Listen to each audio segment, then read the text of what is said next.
ಸರ್ವರಿಗೂ ಡಿಜಿಟಲ್ ಶಂಕೇಶ್ವರಿಗೆ ಆರ್ಥಿಕ ಸ್ವಾಗತ ಸುಸ್ವಾಗತ. ನಮ್ಮ ಪಯಣ ಶ್ರೀ ಗಟ್ಟಿ ಬಸವೇಶ್ವರ ದೇವಸ್ಥಾನಕ್ಕೆ ನಾವು ಹೋಗುತ್ತಿದ್ದೇವೆ. ಬನ್ನಿ ನಮ್ಮೊಂದಿಗೆ. ಈ ದೇವಸ್ಥಾನ ಇರೋದು ಚಿಕ್ಕೋಡಿ ತಾಲೂಕಿನಲ್ಲಿ ಕರೋಶಿ ಗ್ರಾಮಕ್ಕೆ ಹೋಗುವ ಮಧ್ಯ ರಸ್ತೆಯಲ್ಲಿ ಈ ದೇವಸ್ಥಾನವನ್ನು ನೀವು ಕಾಣಬಹುದು. ಈ ದೇವಸ್ಥಾನದಲ್ಲಿ ಬಸವೇಶ್ವರ ಹುಲಿಗೆ ಹಾಲನ್ನು ನೀಡಿರುವ ದೇವಸ್ಥಾನ ಇದು. ನಾವು ದೇವಸ್ಥಾನದ ಮುಖ್ಯ ದ್ವಾರದಲ್ಲಿ ನಾವು ಇದ್ದೇವೆ. ಬನ್ನಿ ಒಳಗಡೆ ಹೋಗಿ ದೇವಸ್ಥಾನದ ಆವರಣ ಒಳಗಡೆ ಪ್ರವೇಶವನ್ನು ಮಾಡೋಣ. ತಪ್ಪದೆ ಎಲ್ಲರೂ ವಿಡಿಯೋವನ್ನು ಲೈಕ್ ಮಾಡಿ, ಶೇರ್ ಮಾಡಿ, ಸಬ್ಸ್ಕ್ರೈಬ್ ಮಾಡಿ.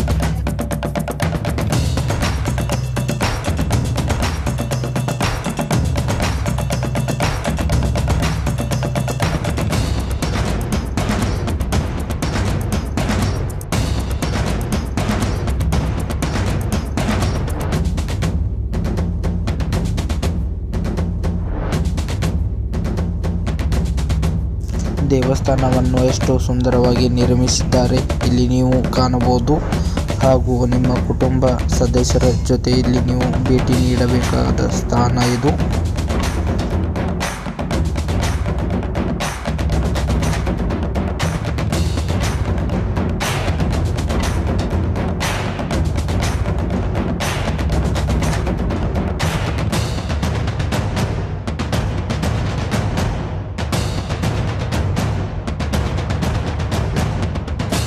ದೇವಸ್ಥಾನ ಆವರಣದಲ್ಲಿ ಶ್ರೀ ನೀಲಾಂಬಿಕೆ ದೇವಿಯ ದೇವಸ್ಥಾನವನ್ನು ನೀವು ಇಲ್ಲಿ ನೋಡಬಹುದು. ಹಾಗೂ ಆಂಜನೇಯ ದೇವಸ್ಥಾನ ಹಾಗೂ ಶಿವನ ದೇವಸ್ಥಾನವನ್ನು ಇಲ್ಲಿ ನೀವು ಕಾಣಬಹುದು.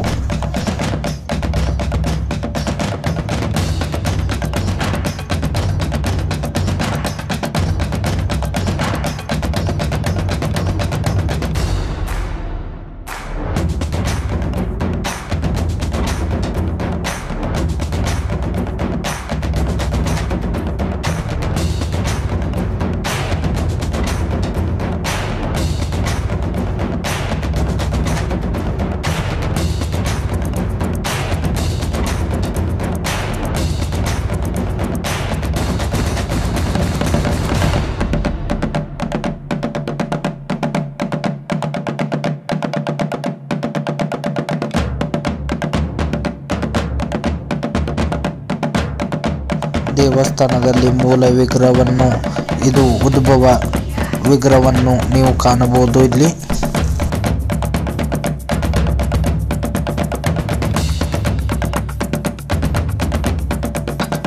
ಈ ದೇವಸ್ಥಾನದಲ್ಲಿ ಬಸವೇಶ್ವರ ಮೂಲ ವಿಗ್ರಹವು ಪ್ರತಿ ವರ್ಷವೂ ಇಲ್ಲಿ ಬೀಳುತ್ತದೆ. ಭಕ್ತಿಯಿಂದ ಎಲ್ಲರೂ ತಪ್ಪದೆ ಲೈಕ್ ಮಾಡಿ, ಶೇರ್ ಮಾಡಿ, ಸಬ್ಸ್ಕ್ರೈಬ್ ಮಾಡಿ ಹಾಗೂ ನಿಮ್ಮ ಸ್ನೇಹಿತರಿಗೆ ಕೂಡ ತಪ್ಪದೆ ಹೇಳಿ.